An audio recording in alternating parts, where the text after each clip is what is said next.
Buenas tardes a todos y todas y todes.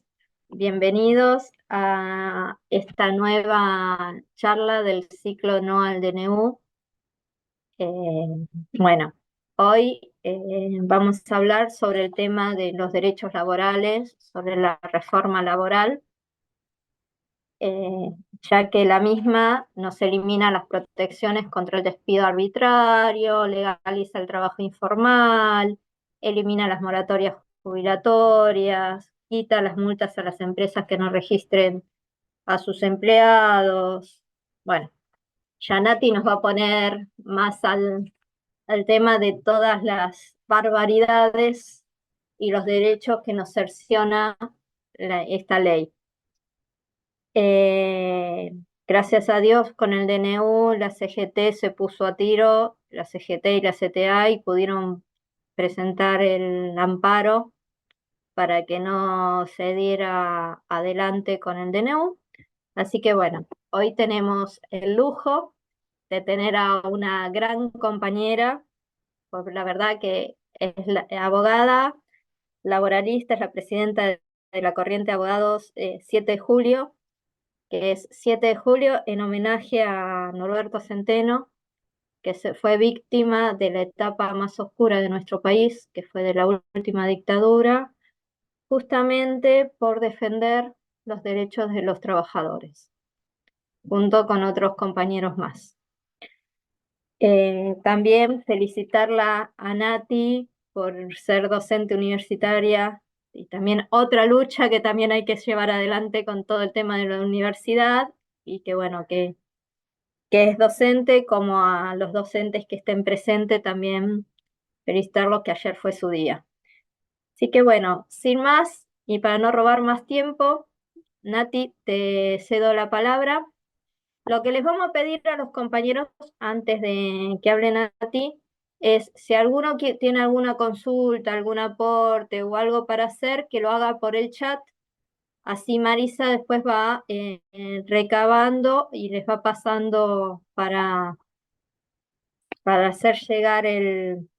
Ay, perdonen, estoy un poco nerviosa. Les voy a hacer llegar, va a hacer los comentarios para que Nati nos dé las respuestas. Sí, bueno, Nati, todo tuyo.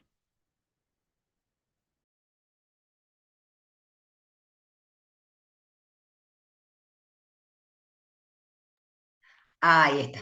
Bueno, Alejandra, muchísimas gracias por la invitación. No, la verdad que nada por qué están nerviosos. Para mí estar siempre con ustedes, compañeros y compañeras, es un placer, sobre todo cuando soy convocada desde la perspectiva gremial, ¿no? Que para mí es tan importante y tan trascendente. Pero la verdad que vos mencionabas, Alejandra, recién una serie, una pequeña serie de derechos, ¿no? Porque si no tenemos que estar a hacer un Zoom en particular de las prerrogativas, los derechos que se perderían en el caso de que hubiese entrado en vigencia el decreto de necesidad de urgencia para la parte laboral, o que se hubiese aprobado la primera ley de bases, o que ahora se apruebe esta mini ley de bases. Y esto lo digo porque los derechos laborales que afectan estas reformas son los mismos.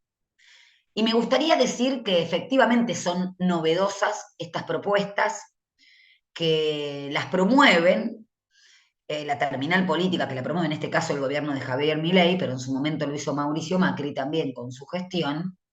Digo que me gustaría decir que son novedosas, pero lamentablemente no lo son. Primero porque las discusiones a las que nos retrotraen algunas de las reformas que impone el decreto y la mini ley de bases son discusiones preindustriales, como digo yo.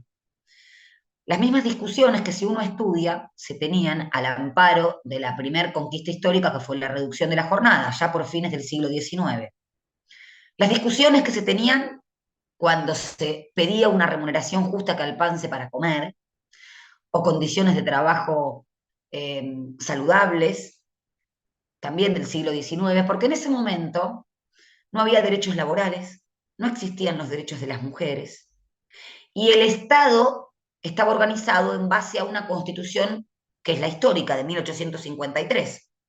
En ese momento, digamos que era lógico, porque si acaso cabe esa palabra, porque en el siglo XIX también se formó nuestro Estado-Nación, con todas las contradicciones políticas y económicas y de discusión de modelos que había en ese momento también. Pero una constitución hecha al calor de la Constitución de Estados Unidos y también al amparo de lo que fue la Revolución Francesa en 1789, que fue un parteaguas, conjuntamente con la Revolución Americana, en la forma de ver la sociedad. ¿Y qué es una constitución si no es una forma de organizar políticamente una nación y también un instrumento refractario que espeja la forma de pensar de una sociedad? Y ya anticipo con esto algo. Por eso las constituciones se pueden cambiar, porque las sociedades también cambian y en este caso se hicieron más complejas. Esto es porque parece ser que la reforma constitucional que amplía derechos es una mala palabra, es imposible. Y esto es consecuencia un poco de la noción que se tiene del derecho. Parece que el derecho es un fruto que cae del árbol y no es producto de conquistas históricas. Y cuando nos olvidamos esto, nos olvidamos, por ejemplo, las conquistas o las luchas históricas que se tuvieron, incluso con sangre, para lograr una de las primeras de ellas, que es la jornada de trabajo y su reducción a 8 horas. Habrán escuchado también que estas modificaciones vienen de la mano de la pretensión de modernizar el país o modernizar las relaciones laborales. Sin embargo, nos proponen volver a esa constitución de 1853. ¿Y por qué? Porque en esa constitución regía, ya acá van a ser un hilo conductor, la libertad y la igualdad formal. La libertad y la igualdad formal son las que prescinden de las condiciones anteriores en las que parten las personas. Una cosa es alguien que nace en una familia, no sé, en ese momento, un Venegas Lynch, y otra cosa es una persona que nació en una familia que no tenía ni educación obligatoria, gratuita, de trabajadores y que tenía una expectativa de vida inferior. Es decir, ese punto de partida no era tomado en cuenta por el ideario filosófico, ni político, ni jurídico de ese momento. Esa es la igualdad formal, la que es un punto de partida. Todos somos iguales ante la ley, dice el artículo 16 histórico de la Constitución Nacional. Tengamos presente esto porque de manera velada acá se va a parar esta gestión para hacer estas modificaciones. Y después el tema de la libertad. La libertad también es una libertad formal, agotada o casi definida por la libertad de mercado, que era la que imperaba en ese momento. Imagínense que era un mundo en donde la primera revolución industrial era protagonista. Y los países más industrializados, pongo el ejemplo paradigmático como Inglaterra, empezaban a visualizar las inequidades y las injusticias que producía un modo de producción capitalista sin ningún tipo de freno legal, constitucional, político, llámenlo como quieran. Al punto tal que en ese momento la edad histórica de ingreso de los niños al mercado de trabajo en Inglaterra era de 7 años. Fíjense cómo estamos volviendo a tener discusiones, libertad, igualdad, trabajo infantil, ¿no? Y ya les hago el paréntesis y casi la conclusión, esta es la consecuencia del capital sin regular, ¿no? Y la verdad que ante cada crisis del capital, y digo crisis porque ustedes saben que en el marco de las relaciones laborales hay dos intereses objetivos. Uno, el interés de mayor rentabilidad y ganancia que lo tienen los empleadores, y que es un interés, digo, objetivo, porque a mí, si o subjetivamos o hacemos emocional la discusión, vamos a empezar a cuestionar a las personas, si son buenas o son malas. Acá hablamos de intereses objetivos. La pretensión por la cual lleva un empleador a contratar a un trabajador es para maximizar la rentabilidad y la ganancia. Muchas de las cuestiones que para muchas personas es tal vez invisible porque creen que podemos salir adelante, pueden salir adelante solo con su fuerza de trabajo. Entonces, esto se visualiza bien ante una huelga general como la que tuvimos hace pocos días, porque ahí es donde se empieza a contabilizar o cuantificar económicamente cuánto sale una huelga. Entonces hay un reconocimiento tácito de que el trabajo de las personas produce riqueza, si no, no habría ningún tipo de pérdida. ¿Cuándo se puso en evidencia esta circunstancia también? En la pandemia, para ir a una experiencia mundial. ¿Cuál era el reclamo de los empleadores? La presencialidad. ¿Pero cómo? ¿No es el capital inerte, sin fuerza del trabajador, el que produce riquezas o trae trabajo? Ahí empezaron a crujir, ¿no? Estas conclusiones tan ocultas a nivel político y social, también económico. Entonces, esa libertad formal estaba identificada con la libertad de mercado, casi tácitamente, o la libertad que nosotros identificamos los abogados y las abogadas con los derechos de primera generación. La posibilidad de moverse en el territorio, de ejercer los derechos políticos, de la igualdad, de libertad, digamos, civil y política. Ahora, pasó el Estado Social de Derecho. Y nosotros tenemos en el artículo 14 bis la libertad sindical. Esto lo muestro porque no es una discusión abstracta. La libertad sindical es hija de la libertad de asociación de aquella Revolución Francesa. Todos podemos asociarnos con fines útiles y lícitos. Parece que todos menos los trabajadores. Porque ahora nos retrotraemos también a una etapa en donde el derecho al trabajo y sobre todo el colectivo estaba penalizado. Cuando digo penalizado, ni siquiera digo que no estaba protegido por el derecho. Era un delito y estaba perseguido por el Estado. ¿Sí? Hoy en día, ¿cómo sucede esa penalización? A través de cierto sector del Poder Judicial, donde lo que es derecho al trabajo pasa por el tamiz del derecho penal y hay presos dirigentes gremiales, y en donde la acción sindical, que tiende a remover obstáculos para lograr el mejoramiento de las condiciones de vida, y eso puede ser la ocupación de una fábrica, ¿no? Y con esto también cito jurisprudencia internacional.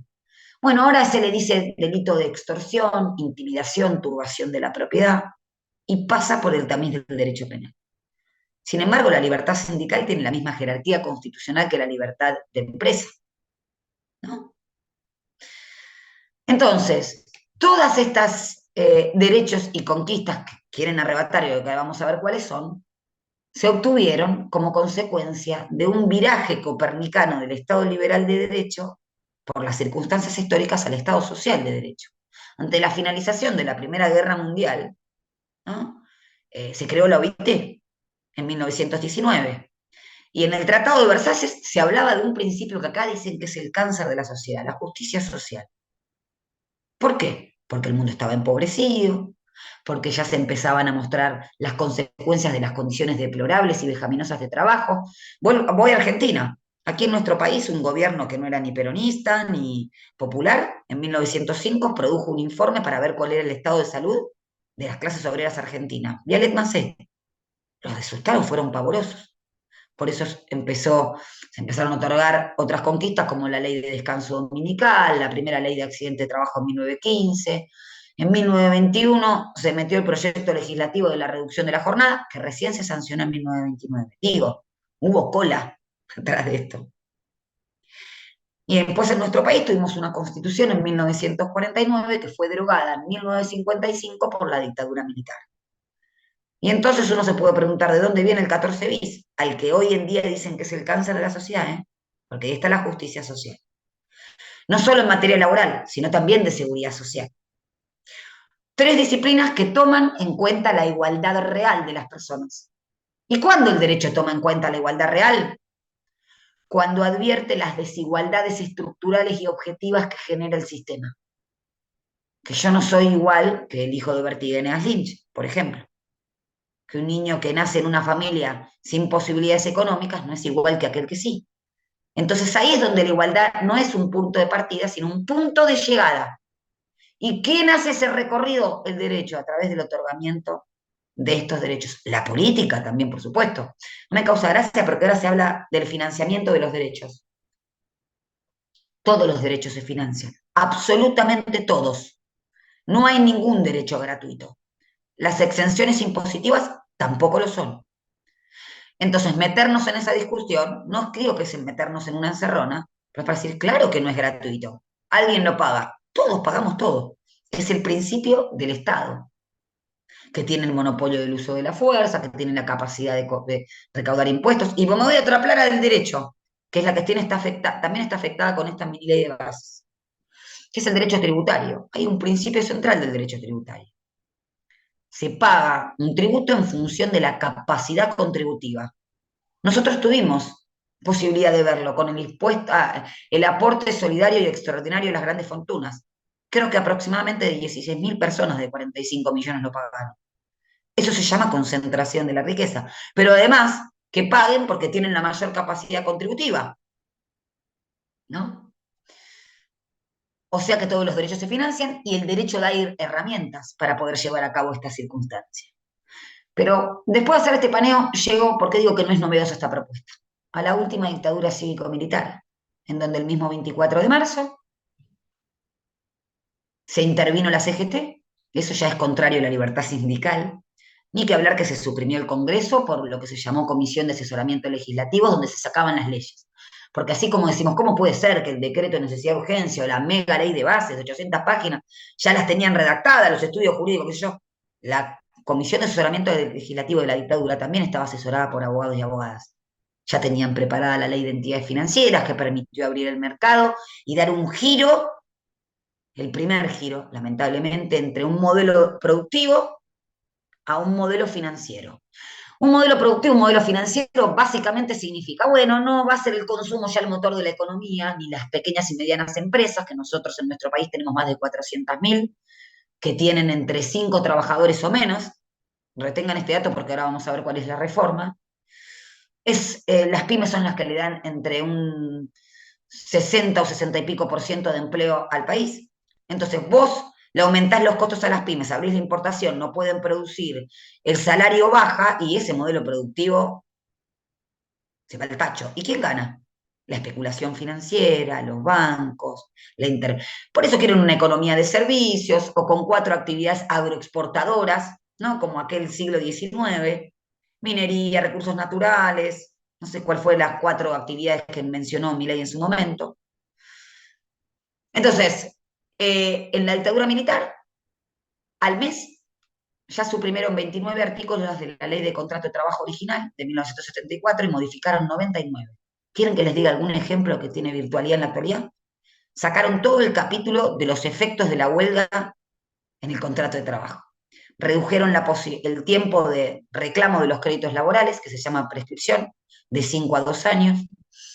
Tocaron un artículo que es central para la economía financiera y la segmentación del proceso productivo en franquicias, agencias, tercerizadas, que fue el ex artículo 32, actual artículo 30. ¿Qué quiere decir? Que la empresa que usa tus servicios va a pagar por tus obligaciones o va a ser solidariamente responsable en tanto y en cuanto la empresa tercerizada haga la actividad normal y específica propia. Esta locución la claro. Actividad normal y específica propia. Ejemplo concreto, un banco, la actividad de la seguridad, que siempre está tercerizada, ¿es normal y específica propia? Mucha jurisprudencia dijo que no. Fallo del año 93 de otra anterior corte. Pepsi Rodríguez con embotelladora. Una embotelladora, la actividad de embotellamiento, ¿es fundamental o es normal y específica propia de una empresa de producción de bebidas gaseosas? Y así con todo, con la limpieza en los hospitales, con todo. ¿Sí? Tocaron quirúrgicamente la ley para desproteger, pero además hicieron caer los mayores beneficios del convenio colectivo de trabajo. Ustedes saben que el convenio colectivo de trabajo es una herramienta que se le da a los actores sociales, a los laburantes y a los empleadores a nivel colectivo para distribuir la riqueza en el seno de las relaciones productivas de trabajo. Distribuir riqueza no es solamente salario, es repartir derechos, ¿no? Y el convenio colectivo nunca puede, sucedió, pero legalmente no puede perforar los pisos de la ley. Tiene que acumular derechos. Entonces, con una ley que fue la 22.105, siempre que vean de ley 21.200 y pico a 22.000 y pico, son leyes de la dictadura. La ley de entidades financieras, por ejemplo, 21.526. Y ahora vamos a ver otra que nos intentan llevar. Dijeron, bueno, con la ley 22.105 vamos a hacer caer los mayores beneficios del convenio colectivo. Los salarios los fijaba la Junta Militar. Después había libertad para todo. El mismo Martínez Dios habló de la liberación de las fuerzas productivas. Libertad de tarifas, decían, libertad de alquileres, libertad de comercio, importación, exportación, igual, menos la libertad de fijar salarios que lo fijaba la Junta Militar. O sea que si vos por tu convenio cobrabas 500 lucas, vas a pasar a cobrar 200.000 y pico, no me acuerdo de cuánto está, el salario mínimo vitalicio. Eso quiere decir que caían los mayores beneficios del convenio colectivo. Pero además se había suspendido la actividad gremial, no existía la libertad sindical. Además, después se prohibió el derecho de huelga por la ley 21.400, ¿no? Y por supuesto que todo iba acompañado de una narrativa, el desgobierno de los sindicatos, la inflación. Les cuento que la inflación promedio de los 7 años de la última dictadura superó los 3 dígitos anuales. El mayor año fue en 1981 con 380%. Y ni que hablar del aumento de la deuda externa en dólares, de 8.000 millones de dólares aproximadamente a 45.000 millones de dólares. Ese era el argumento por el cual se necesitaba el terrorismo de Estado. En el fondo era una motivación económica, desde ya. De hecho, obviamente se eliminó la ley de asociaciones sindicales. Ahora vamos a ir un poquito con esto, por qué lo estoy tocando tanto en derecho colectivo. Y la ley de negociación colectiva. 5 años tardamos en recuperarlas. 1988, ley 23.551, asociaciones sindicales. 1988, 5 numeritos antes, ley de negociación colectiva, ley 23.546. Pero les mencioné una norma que es un estatuto de un determinado sector que se hizo en la dictadura para favorecer la obra pública y la mano de obra barata. La mano de obra barata. El Estatuto de la Construcción, lo que Teddy Garagosian quiso llamar mochila argentina. Y que también se está proponiendo a través de convenios colectivos en la mini ley de bases y se propuso en el decreto de necesidad de urgencia suspendido. ¿Qué quiere decir esto? Que la protección contra el despido arbitrario del artículo 14 bis no va a existir más. El despido arbitrario es el despido sin causa, la famosa carta o documento que te llegue y te dice prescindo de sus servicios a partir del día de la fecha, ¿verdad? No hay causa. En todos los contratos, un contrato de alquiler, cualquier contrato, vos tenés que tener una causa para romperlo, rescindirlo, extinguirlo. Y si no tenés una causa, tenés que pagar una indemnización porque ahí hubo un daño. Bueno, el despido sin causa genera un daño porque es un acto ilícito que tiene eficacia. ¿Qué daño? Segregarte de la empresa. Si ustedes ven en la doctrina jurídica, van a observar que muy pocos autores se atreven a decir que el despido sin causa es un acto ilícito. Es una facultad, el derecho del empleador a despedir. Entonces, te sacan la indemnización y te ponen como si fuera una FJP de tu despido, que se llama Fondo de Cese Laboral. ¿Con qué argumento? Fíjense siempre en las narrativas. La economía informal, la cantidad de empleo en negro, hay que hacer más fácil la contratación. La construcción tiene este estatuto hace 40 años, un poco más. Es el segundo sector de relaciones laborales sin registrar. El primero son las trabajadoras de casas particulares. O sea que para ese propósito ya sabemos que no sirve. Pero además, como digo yo, aumenta los costos de los empleadores. No es que el trabajo es un costo, ¿por qué? Porque el empleador que no quiere despedir o no despide va a tener que pagar una prima mensual el futuro despido de ese trabajador. Además de mercantilizar el derecho humano al trabajo. Si vos cometés un incumplimiento contractual, la ley te da la posibilidad de que despidas a ese trabajador con causa. Si tenés una cuestión económica de falta de... Hay suspensiones o despidos en causas previo a pasar por el Ministerio de Trabajo, bueno. Pero hay distintas causas de extinguir. Lo que quieren es que las relaciones laborales sean autoritarias y poder comer y descomer trabajadores, como dijo Miguel Ponte, secretario de Empleo de Mauricio Macri. Eso es lo que quieren. Volver a ese siglo XIX. Pero como ya pasó la experiencia, ahora algo hay que decir para denostar. Hablan de libertad, de desregulación. Y yo me pregunto, y yo no, fíjense que no hablé de personas. Si uno más malo, menos bueno, si hay un trabajador que se abusa, un empleador que se abusa. La verdad es absolutamente inocuo para las normas, porque las normas están llamadas a paliar desigualdades estructurales y regir situaciones generales. ¿Sí? Y hubo de la mano un proceso de gran estigmatización del sindicalismo.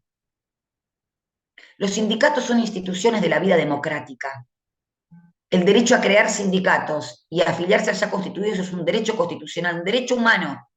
Y aquí creo que es la primera conquista que tuvo la última dictadura en materia de narrativa. Identificar a los derechos humanos solo con los derechos de primera generación. De hecho, quienes recordamos Yo no lo recuerdo así, pero sí recuerdo, lo tuve que estudiar. La ley Muchi fue una ley el primer ministro de Trabajo de Alfonsín, que pregonaba divorciar la política de los sindicatos peronistas en ese momento. Entonces imponía con la ley Muchi que los consejos directivos, por ejemplo, de los sindicatos tuviesen que estar integrados en un 25% porque no había salido segundo. ¿Qué vimos hace poco? TETAS presentó un proyecto de eso, la alternancia de los delegados gremiales, y nosotros tenemos un principio de autonomía sindical que es hijo de esa dictadura. ¿Qué quiere decir la autonomía sindical? Que como la UIA, los sindicatos tienen el derecho a funcionar y gobernarse como se les viene en gana mejor para sus intereses. ¿O a alguien se le ocurría decirle a la UIA que tienen que meter el segundo, que tienen que renovar mandato? A ninguno, a nadie. Fíjense cómo cala profunda esta narrativa antisindical, incluso en nuestro espacio nacional y popular. Algo había que hacer, alguna reforma hay que hacer. Ahora yo me pregunto, si el capital se concentró cada vez más, se hizo más desterritorializado y financiero, se hizo más autoritario, ¿no? Porque quiere aumentar el margen de rentabilidad de ganancia. ¿Por qué el derecho del trabajo tiene que cambiar si fue la razón de ser por la cual surgió? Nos lo plantean con la innovación tecnológica. ¿Qué? ¿Están en contra de la innovación tecnológica? Para nada. Lo que estamos en contra es que esa innovación tecnológica vaya a acrecentar las arcas de los dueños del algoritmo y no mejorar las condiciones de trabajo y de vida de los trabajadores, ¿no? O, bueno, pero estos son contratos atípicos, los trabajadores de plataforma. No, la ley de contrato de trabajo original dice que alguien que presta servicio en favor de otro, bajo la dependencia de otro, a cambio de una remuneración, y con remuneración no dice que se tiene que pagar en un sueldo fijo, hay relación de trabajo. Hay relación de trabajo. En otros países de Europa los tienen como trabajadores dependientes. Y ahora vamos a ver por qué digo esto. O sea, esto pasó en la dictadura. El gobierno de Menem, que asumió con un 6% de desempleo y totalmente precarizado el trabajo y demás, ya en 1995 había un 12%. Y se había implementado la reducción de las contribuciones patronales, lo que se llamó contratos basuras, contratos de aprendizaje, contratos que no tenés que pagar indemnización, todos esos contratos. Ya sabemos cómo termina eso, 21% de desempleo. Lo que quiero decir es que las leyes laborales ni crean ni reducen trabajo. Lo que crea o reduce el trabajo es la política económica. Pero siempre van a tocar la puerta del derecho al trabajo para decir el costo y no se puede contratar, no hay trabajo. No, porque eso es creer en la teoría del derrame laboral, como digo yo. ¿Ustedes creen que van a hacer trabajar por el banco de horas, que es otra de las modificaciones, ¿no? Que vos puedas laburar un día 12 horas a un mismo laburante o van a contratar dos trabajadores para 6 horas? No, va a dejar al mismo laburante, le sale más barato. Eso es creer en la teoría del derrame. Más trabajo, no, no va a haber más trabajo. Y yo estoy poniendo ejemplos históricos, porque eso depende de la economía. Y voy directamente, ahora salto el gobierno de Mauricio Macri, que lo que intentó fue introducir la figura del instigador de la huelga en el Código Penal otra vez. Todo esto estaba en el DNU 70/23, que como bien dijo Alejandra, está suspendido gracias a la acción de la Confederación General del Trabajo. Y sigo sin hablar de personas ni de internas. No me interesan en este aspecto. Lo cierto es que por el modelo sindical argentino, la representatividad colectiva que tiene la CGT, esa medida cautelar benefició a todos y a todas, estén o no afiliados, estén o no registrados. ¿Quieren un ejemplo de qué bueno que es esto? Fíjense lo que pasa con las prepagas. Anda gente desesperada viendo si se inscribió en los procesos colectivos el amparo, la medida cautelar que se dictó en base al no aumento de las cuotas contra la obra social del Hospital Italiano en la provincia de Buenos Aires. ¿Por qué? Porque si no tenés que hacer todos, cada uno solito es un amparo para que un juez, que te puede dictar distinto a una resolución a otro, te diga que se violó tu derecho a la salud y a la integridad física y a la vida. Esto es lo que hay que defender. La colectivización en la defensa de los derechos. Y voy, entonces, a la mini ley de bases, que es lo que quedó del decreto 70/23, porque el decreto 70/23 tiene en materia individual casi los mismos destrucción de derechos que la mini ley de bases. pero no en materia colectiva. En materia colectiva se consideraba, ustedes recuerdan, prácticamente causal de despido una asamblea en el momento de trabajo, las famosas cotizaciones laborales, y esto quiero dar, no un ejemplo, lo que dice la ley. La ley de convenios colectivos es la ley 14.250 de 1953. En la doctrina laboral de todo el mundo se habla de las cláusulas sindicales. ¿Qué son las cláusulas sindicales? Aquellas que promueven la afiliación, que tratan de juntar gente. Hay infinidad de cláusulas sindicales. En nuestro país, como el artículo 4 de la Ley de Asociaciones Sindicales admite como expresión de la libertad sindical negativa. Es decir, no afiliarte o desafiliarte a tu sindicato. Esto no está en el convenio 87 de la OIT, esto digo porque el derecho argentino, qué rígido. ¿Por qué no está en el convenio 87 de la OIT? Solo admite la faceta positiva de la libertad sindical, crear sindicato, mantener la afiliación, ser autónomos. ¿Y esto por qué? Porque hay cláusulas sindicales, que son las que promueven las afiliaciones, y se firman o se consagran en los convenios colectivos de trabajo, es decir, también la firma del empleador. Como en Japón, donde si vos no estás afiliado a un determinado sindicato, no te toman. O como en otros países que tienen la cláusula de mantenimiento de la afiliación. Si vos te desafilias, te despiden con causa. Y en nuestro país existe lo que se llama la cláusula de colaboración con el agente negociador, artículo 9 de la ley 14.250, porque se firman en convenios colectivos. ¿Y qué dice? Que el trabajador no afiliado paga una cotización, si está firmado en el convenio colectivo de solidaridad, que contribuye a ese agente que negoció por él y tiene derechos que lo benefician. Es una de las cláusulas sindicales que existen en el mundo. Y se habla de afiliación compulsiva, o no escucharon hablar de esto. ¿No? No, no es una afiliación compulsiva, lo permite la ley. Si quieren, podemos tener otro mecanismo en donde sí o sí te tenés que afiliar al sindicato. Acá se llamaría afiliación compulsiva y no está permitido por la ley. Bueno, por último, no por último, para empezar con las modificaciones que implementa la mini ley de bases. Todas son regresivas y precarizadoras, no modernizadoras. Regresivas y precarizadoras en materia de derecho individual. La primera, ampliación del periodo de prueba. El periodo de prueba, compañeros y compañeras, se introdujo en el año 1991. Es un artículo bis de la Ley de Contrato de Trabajo, artículo 92 bis. Pero además el periodo de prueba no es un contrato, porque el contrato de prueba, no. El periodo de prueba es un periodo dentro del contrato de trabajo por tiempo indeterminado, que es el contrato que aspira todo modelo industrialista para que ese trabajador pueda trabajar en un determinado laburo hasta que lo desee y renuncie o hasta que alcance su edad jubilatoria. ¿Y cuál es la naturaleza jurídica del periodo de prueba? Probar la idoneidad de ese laburante para ese determinado puesto de trabajo. Se introdujo en 1991 el artículo 92 bis, justamente porque era un periodo flexibilizador. Ahora lo quieren llevar a una salvedad. Si estás no registrado, no estás en periodo de prueba, porque alguien que incumple la ley no se puede valer de un derecho de la ley. ¿No? Esto para que, si alguien les pregunta, pasa mucho, no, pero los primeros 3 meses me despidieron, pero estaba registrado, no, entonces no hay periodo de prueba. Eso es otra cosa, es un problema probatorio. Lo quieren llevar a un año. Y acá traigo la frase de Héctor Recalde, abogado laboralista.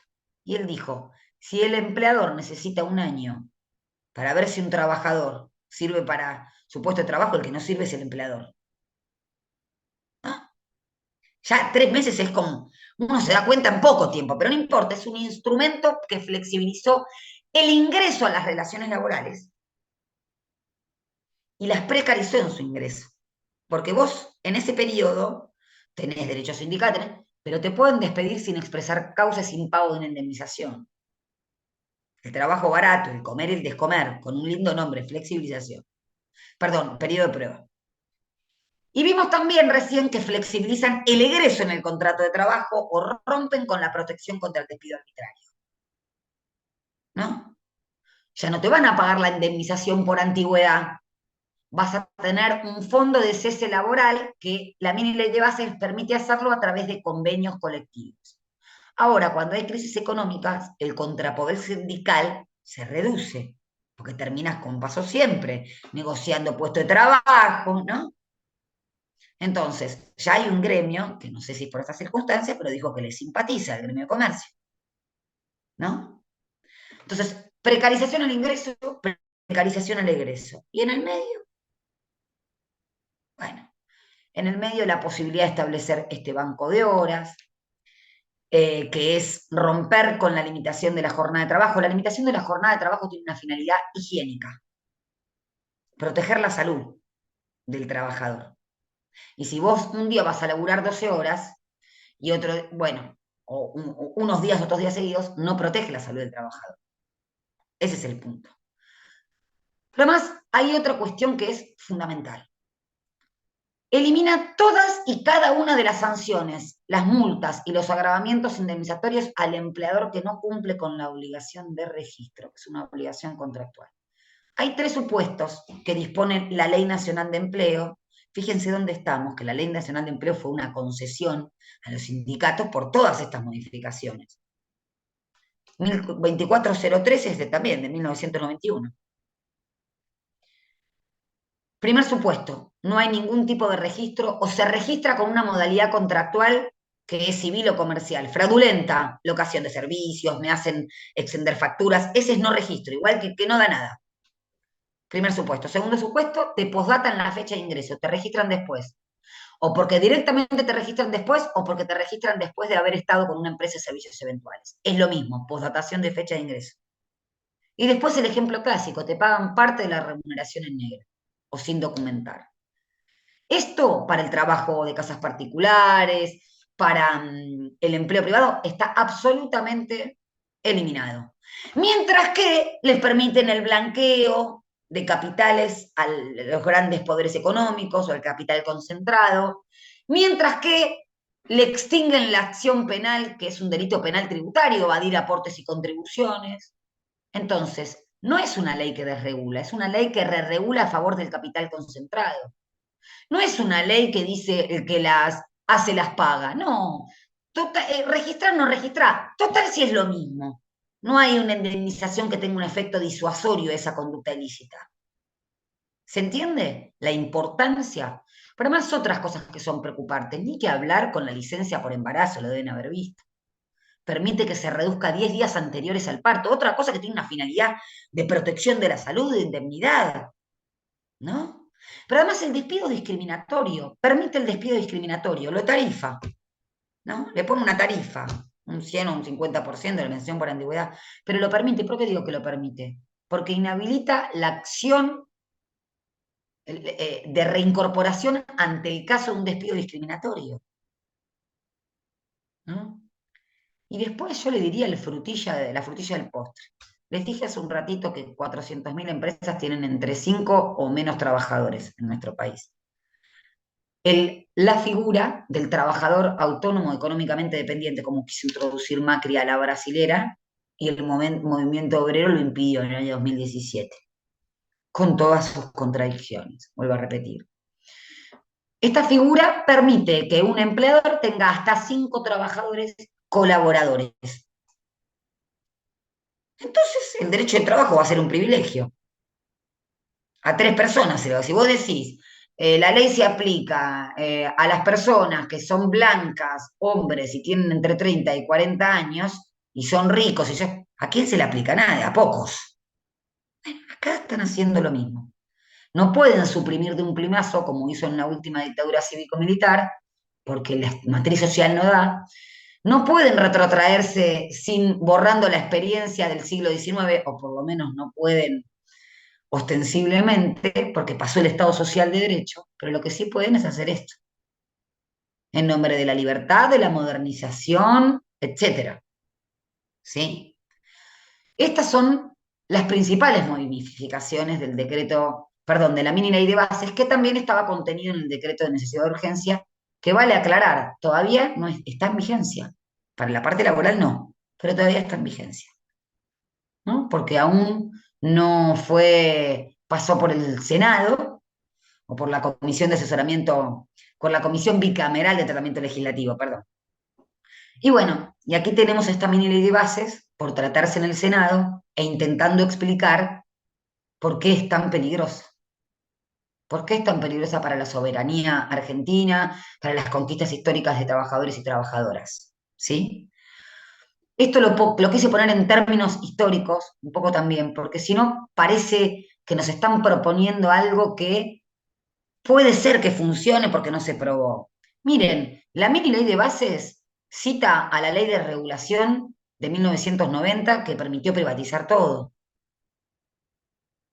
O sea, ya lo pasamos. La OIT dice que de 102 países en donde se impulsó la reforma laboral flexibilizadora, en 99 no tuvo éxito.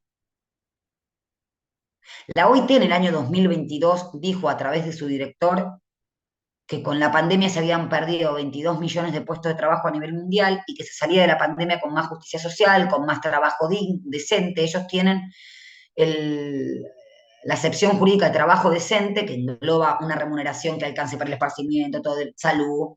Nosotros tenemos el trabajo digno del 14 bis, con más justicia social, con más salud. En el mundo se está discutiendo la reducción de la jornada después de la pandemia para distribuir el trabajo existente y se comprobó que produce tres resultados. Descenso, o sea, la baja del ausentismo, la baja de los índices de siniestrabilidad, es decir, de accidente de trabajo, y el aumento de la productividad. Acá se ve bien el carácter autoritario. No es que les importa aumentar la productividad. ¿Y cuál es el kit de la cuestión acá? La puja distributiva. Por eso el salario fue perdiendo puntos, aumentó la participación del capital, que es horrorosa. Porque, a ver, se sale de este país trabajando y finalizo con esto. Sí, claro, en la empresa hay una sinergia. Ahora, el producido de ese trabajo, ¿es ganancia o es salario? Y ahí está la disputa, porque son antagónicos. Si hay más ganancia, hay menos salario. Si hay más salario, hay menos ganancia. No hay tutía ahí, es matemático. ¿Sí? Entonces, se sale trabajando, sí, pero con trabajo digno y distribuido. Bueno, hasta aquí entonces, muchas gracias. Alejandra, si podemos abrir las preguntas. Hola Natalia, ¿cómo estás? Muchísimas gracias por todo Hola lo que nos has Marisa. explicado. ¿Cómo estás? Bueno, yo te voy a ir haciendo las preguntas que dejaron en el chat. De todos modos, calculo que a través de las respuestas que vos des a esas preguntas, lo más probable es que surjan otras. Así que, bueno, nos vamos a ir retroalimentando de información. Primero que todo, hay un comentario que dejó Alicia en un momento de la charla y dice: gracias Natalia, durante la dictadura cívico-militar eclesial en el área de la salud hubo muchísimos desaparecidos. Soy ex trabajadora del Güemes, 6 desaparecieron y 30 fuimos secuestrados. Como sobreviviente de la tortura, siento angustia y miedo ante este régimen de vulneración de derechos laborales. Gracias, querida Natalia, a luchar trabajadores, únanse. Eso era cuando vos estabas hablando de la reseña histórica, ¿no? Muchas gracias. Bueno, buenas tardes, Roxana Palavicino de Sutpanoa, de Santiago del Estero. Dice: mi consulta. En caso de ser sancionada la reforma, ¿cómo quedamos los trabajadores?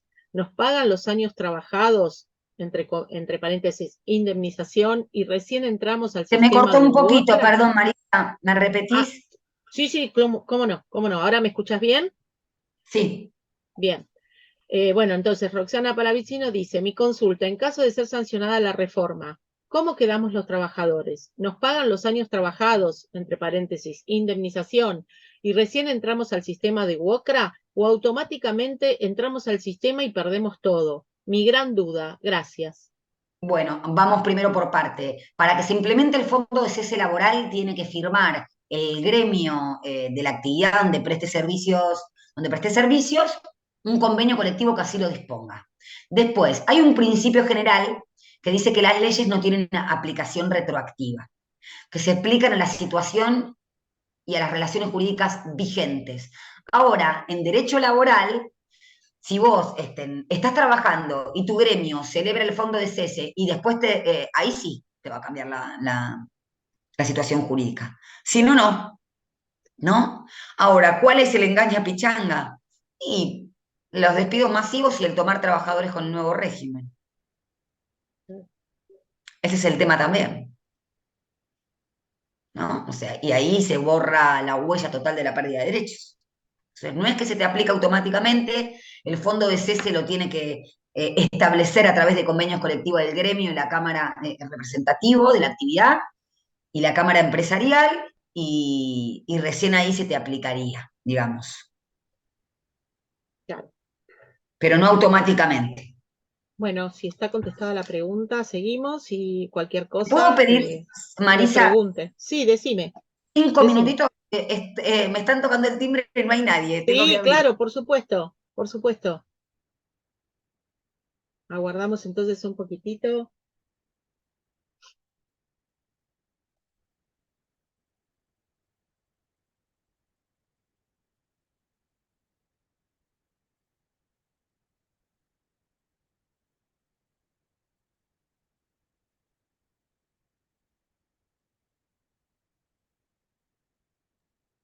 Bueno, gracias a todos los que se sumaron, llegamos a 60 y pico, así que vemos que son de varias provincias y de varios sindicatos, así que les agradecemos mucho que estén presentes.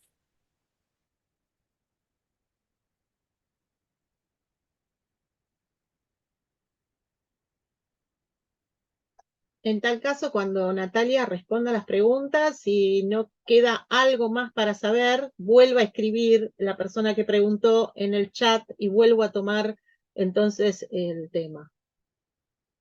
Avísame, Natalia, cuando estés lista. Ah, sí, sí, ahí va. Ahí estamos. Listo, Marisa. ¿Listo? Bueno, Perfecto. perfecto. Vamos con entonces otra pregunta. Acá, Sebastián. Excelente el argumento del parangón con la UIA en cuanto a la elección de representantes como insumo para discutir en todo ámbito. Sí, yo para Sebastián Sí, lo tomé obviamente porque mm, imagínense que tengo que a veces dar clases de derecho colectivo en las universidades, cuarto año de derecho, y me cuestionan el derecho del trabajo o la libertad sindical desde un lugar, digamos, eminentemente político, ¿no? Y yo siempre digo, bueno, nosotros somos abogados y abogadas, existen los canales institucionales para modificar las leyes si acaso te aparece que no es conveniente, pero vos tenés tratados internacionales y demás. Ahora, me di cuenta que dando este argumento jurídico y poniéndolo del otro lado, por lo menos esa persona tiene que admitir que hay un sesgo ideológico, ¿no? Y ninguna ley es inocua o irrelevante. Todas encubren intereses, absolutamente todas. El tema es que con los gobiernos conservadores o de índole o neoliberales, hablan en nombre de la objetividad. Yo, miren, el año pasado me tocó estar en la Comisión de Derecho del Trabajo de la Cámara de Diputados, todavía no había ganado Javier Milei, y enfrente lo tenía a Julio Cordero, actual secretario de Trabajo, que fue el momento en donde dijo, ¿para qué van a ir a trabajar menos? ¿Para ir afuera a hacer qué? ¿No? Siempre cuento esta misma experiencia porque me parece, la verdad, ¿por qué no hay que subjetivar o emocionalizar las discusiones? Porque la verdad me pareció un buen tipo y convencido de lo que estaba diciendo, ¿eh? O sea, no me pareció el tipo estaba convencido de lo que decía. Por la forma en que lo decía, uno se da cuenta. Pero hubo una parte, que después por suerte me tocó hablar a mí y yo se lo pude contestar, que dijo, los trabajadores tienen que saber que nosotros lo que estamos haciendo con esto es protegerlos, no los representan los sindicatos. Y ahí yo dije, paremos la mano. Porque eso es la forma de hacer creer que tu representatividad, o, llevémoslo a lo concreto, los laburantes que van y le consultan al jefe de recursos humanos y no al delegado gremial. Yo siempre digo lo mismo, ¿vos le vas a preguntar al lobo cómo ir a la casa de Caperucita? Y se los digo a mis clientes hace cuando me preguntan. No, pero le pregunté al gerente de recursos humanos, si es el que te tiene que pagar, ¿qué te va a decir? Pero prima esta idea de, no, hablamos con diálogo. No, sí, te pueden hablar con todo el diálogo del mundo. Ahora, El interés de esa persona es distinto al tuyo. Y si te hacen creer que las personas que con la reducción de tus derechos van a ganar más son las que te representan, y ahí vamos mal. Pues yo tengo una defensa irrestricta de las organizaciones gremiales. Y no voy a entrar en la discusión de si quién es más o menos, dirigentes gremiales ricos. Bueno, si quieren ponemos a ver a Funes de Rioja, que hace 30 años decía exactamente lo mismo con la ley de riesgo de trabajo. 30 años que viene diciendo lo mismo. ¿Alguien le cuestiona la plata que tiene Funes de Rioja? A mí me parece que en esas discusiones no hay que entrar, porque entonces vamos a la discusión de la romantización de la pobreza. Vos sos trabajador, hay dirigentes políticos que en nuestro espacio lo proponen, ¿eh? Y tenés que ser austero. La verdad que es el lugar donde nos cuestionan las vacaciones pagas. ¿Qué Sí, estás haciendo? Pero hay una concepción de subjetividad de eso. ¿Cómo vas a estar sin hacer nada? Que eso es lo que yo le contesté a Julio Cordero. ¿Para qué? Para no hacer nada. Pues tenía al lado a un amigo, mi socio, que también habló excelentemente bien. Dice, para leer un libro. Dice, hay gente que no quiere leer un libro, que su proyecto de vida contempla otras actividades. Entonces, en nombre de la libertad, se meten en tu proyecto de vida, se meten en tus organizaciones representativas, y ahí es donde tenemos que tener cuidado. bien, es cierto, absolutamente cierto. Bueno, Paola dice, laboralmente, ¿cómo estamos? ¿Mejor o peor que en el 2001? Ya que hoy tenemos la... Ajaja, Pau, ¿qué dirás ahí? ¿Qué Tenemos pregunta, Paola? la Uberización.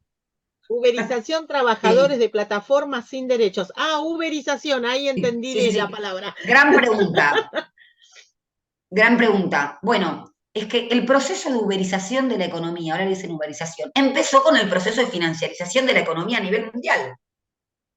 La crisis del petróleo de los años 70, las dictaduras latinoamericanas, que intentaban imponer un modelo distinto. ¿Por qué? Porque los márgenes de ganancias del capital a nivel internacional, desde mediados del siglo XX, se fue reduciendo en función del Estado Social de Derecho del 50-50.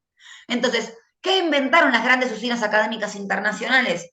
Dos axiomas. Uno, el Estado elefantiásico no sirve, el Estado grande, la dictadura militar decía agrandar el Estado, achicar el Estado para agrandar la nación, ¿no?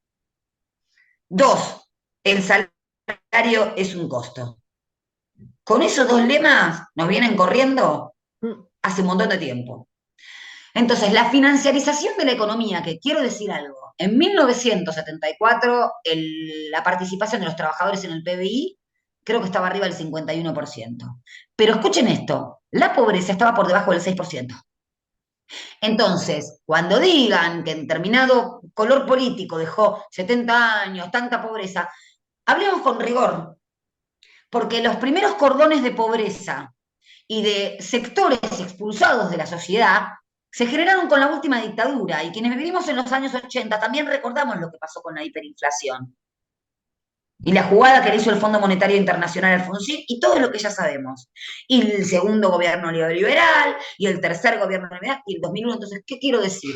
Que ese proceso de uberización de la economía a nivel local y a nivel internacional empezó a nivel internacional con la modificación del paradigma productivo de tiempos modernos de Charles Chaplin, ¿no? El tipo, hoy en día, poner un celular, trabajo automático, producción en serie, grandes empresas con sucursales centrales, Ford en Estados Unidos y todas sucursales. Después vino la franquicia, se empezó a segmentar el proceso productivo, la producción en serie, para las clases A, B y C, como se dice, no sé, el sombrero de Chanel con un nudito así que te sale $50.000, ¿no?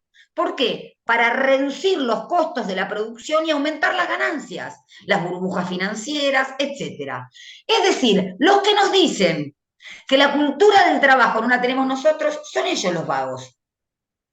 Porque si hay algo que hacemos es trabajar. Los que no trabajan es lo que tienen al mando la economía especulativa. Entonces, Esa uberización empezó. Yo les pongo un ejemplo porque me acuerdo, fue un trabajo práctico que hice para cuarto año de la Facultad de Derecho, para Derecho Colectivo, el convenio colectivo de McDonald's. No me lo olvido más, 329/2000. ¿Qué se aplicaba? ¿El convenio colectivo de gastronómicos? No. Y entonces empezaron las grandes palabritas. Polivalencia funcional, no me lo olvido más. Hoy se le dice multitasking. Chicos, eso es el che pibe. Eso es el che pibe. Y si hay una primera valla impeditiva del derecho del trabajo es, la categoría laboral es que vos podés hacer esto. Si vos estás haciendo tal laburo, no podés pasar a limpiar pisos o viceversa. No, no estoy hablando calificando ningún trabajo. Digo, la categoría es las tareas. ¿Y qué empezó a pasar con esa uberización de la economía? Vos ya ascendías no por la calificación de tu trabajo, por el tiempo.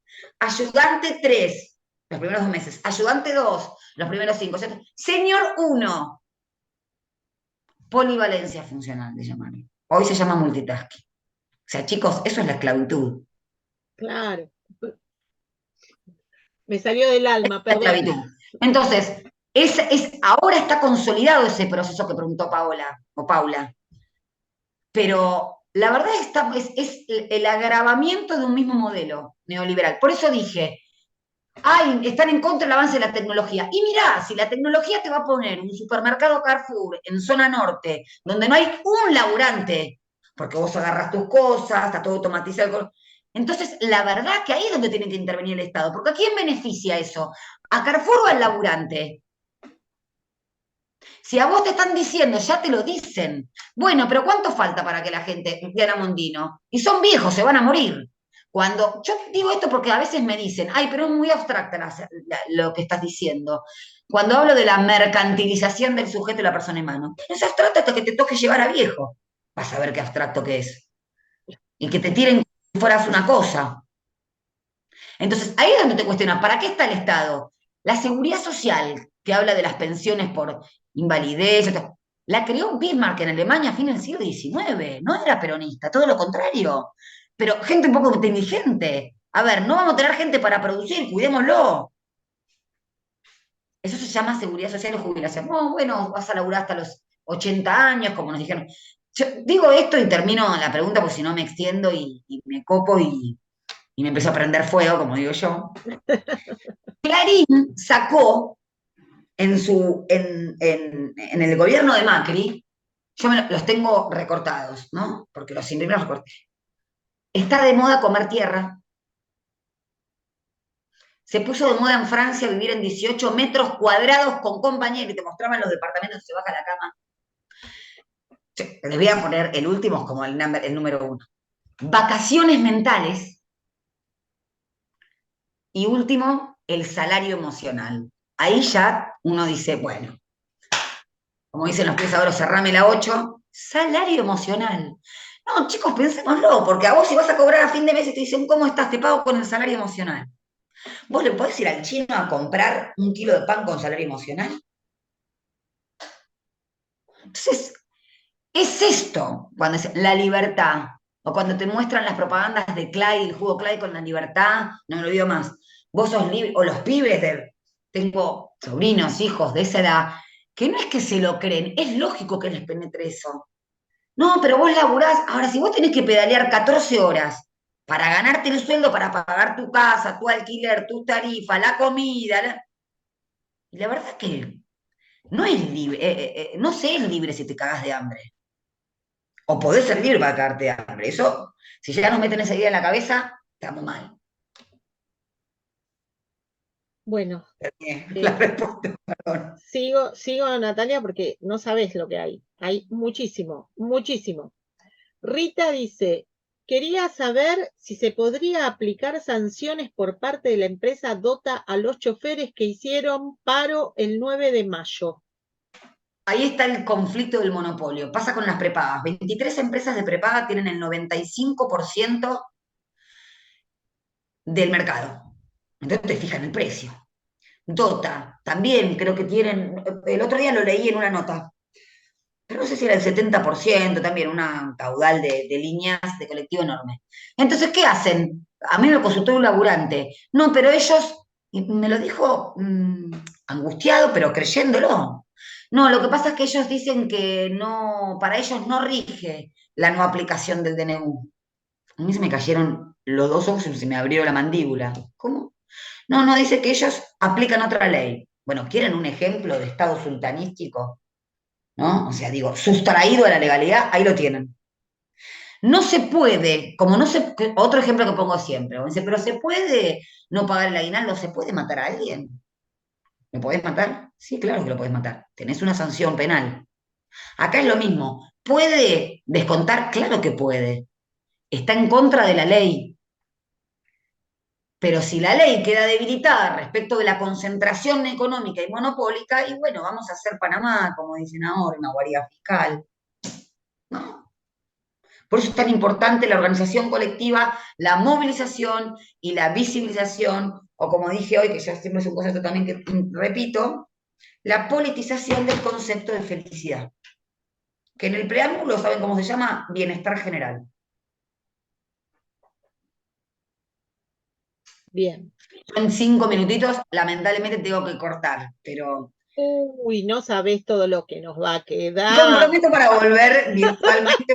Vamos a tener que hacer parte 2 de charla con Natalia. Un problema. Bueno, te puedo hacer una o dos más. Vos me Dale, avisás. Silvia dice, gracias clarísima como siempre Natalia. ¿Cómo sería el tema de indemnización? ¿Paga el empleador este aporte o el empleado? paga el empleador este aporte. Paga el empleador. Pero yo, mi argumento para militar esto es, ¿por qué el empleador que cumple con la ley tiene que pagar una prima por los empleadores que no cumplen con la ley? Además de generar una caja, tanto que hablan de las cajas, te generan una caja, ¿quién la maneja? ¿Quién va a manejar? Como el Fondo de Garantía de Sustentabilidad. ¿Quién va a manejar esa caja? Claro. Así que lo paga el empleador. Bien. Gracias, Diego, ahí estoy leyendo. Paola dice, luchamos muchos de los presentes por ser sindicalistas, con compañeros que no tienen conciencia de clase laburadora. Un pequeño consejo para poder llegarles. Qué difícil, porque caló muy profundo. Ah, esto es lo que quería decir. Si hay un logro de la última dictadura cívico-militar es el egoísmo. ¿Es, perdón? ¿No? El egoísmo, El egoísmo. el individualismo. Y la verdad que, por supuesto que no va a decir, ¿y qué gano yo? O el qué gano. Y luchar por tu condición más justa. Pero además decir esto, que en soledad, un político puso este ejemplo, vos no podés pregonar la igualdad si sos un micropeza al lado de una ballena. Pues la ballena te va a morfar, va a decir, ah, somos los dos libres, pero te va a morfar la ballena. Decirles eso, que sus intereses están en peligro, porque no se trata, por eso digo de objetivar la discusión, no se trata de quién es más vivo o menos vivo, quién se hace valer o no valer. Se trata de que vos tenés que laburar para llevar el pan a tu casa.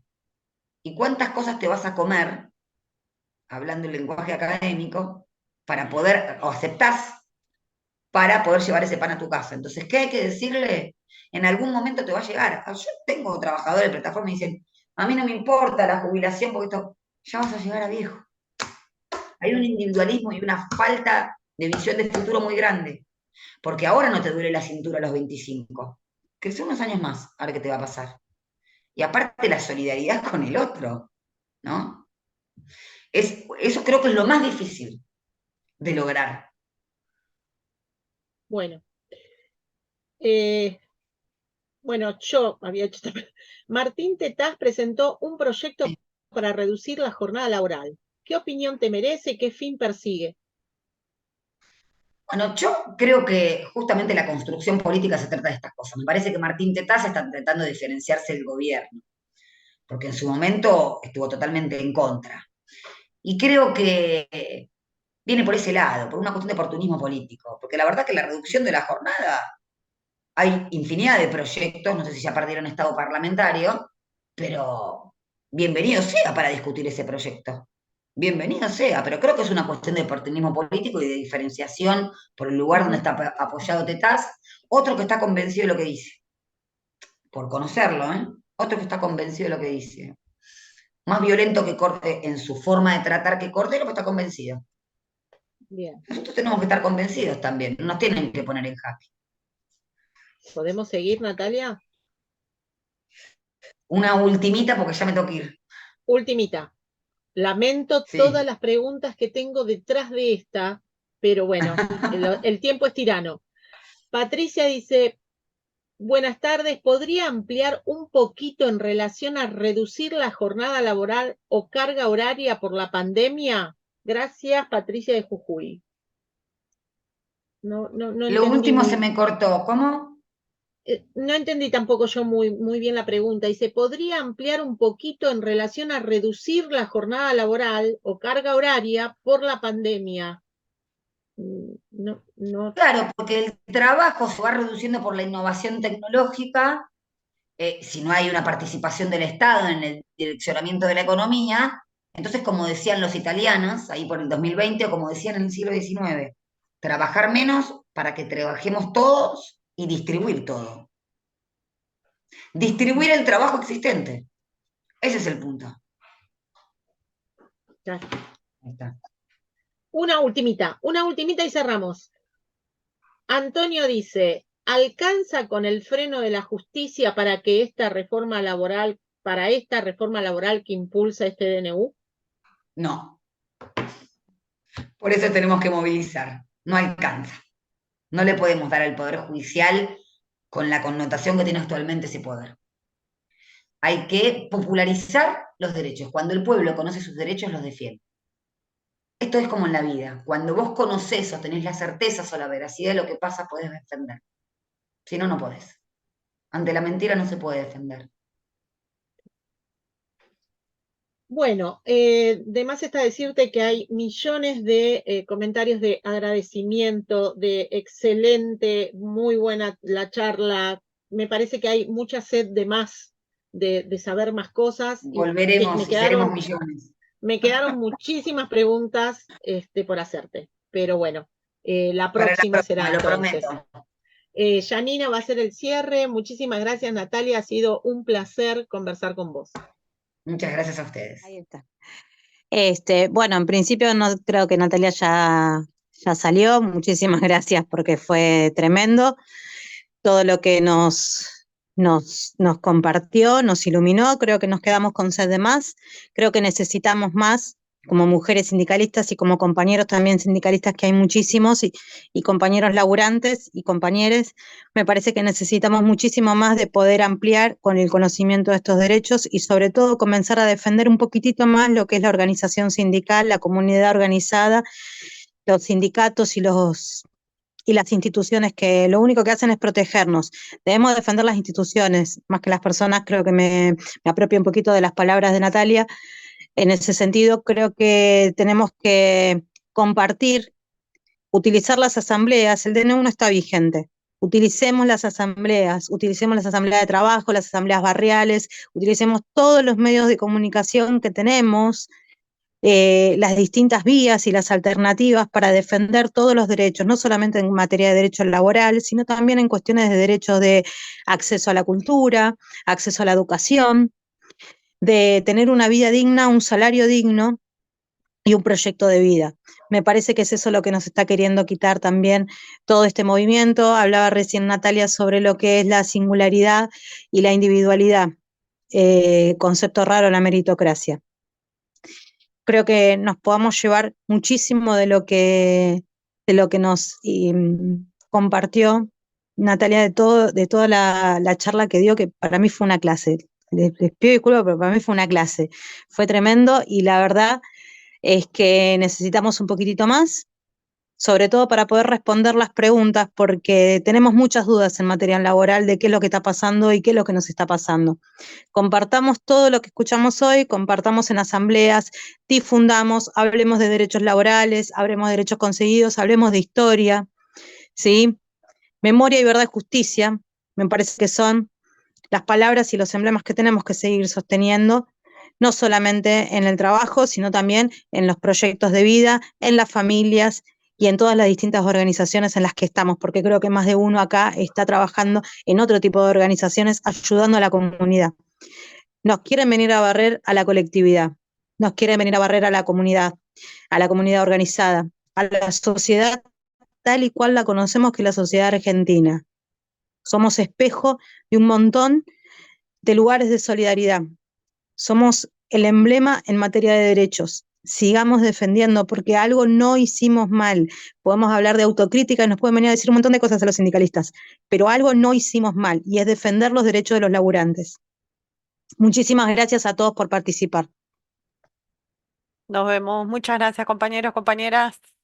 Muchísimas gracias a todos.